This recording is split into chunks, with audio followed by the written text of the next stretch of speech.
The summer heat wave is soon to be over, and cooler weather is right around the corner.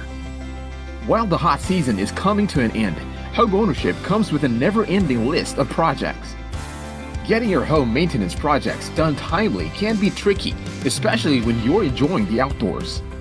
Here are some home maintenance projects that you can best tackle at the end of summer. Number 1. Clean out gutters. Leaves, twigs, and debris weigh down gutters and clog drains over time. Avoid problems by cleaning out the gutters.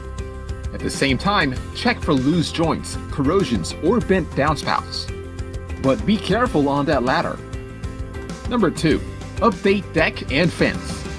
All hands on deck and fence. It's time to give your deck and fence a good quick look.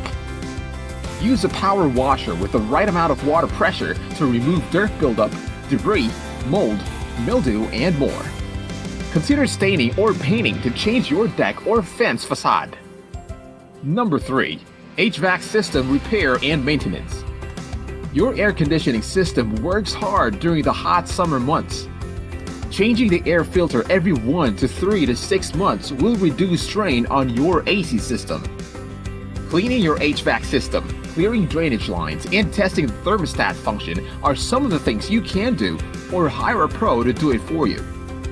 Some of these home improvement items we can do ourselves, and some we should leave for the professionals. But maintaining a home is a good thing.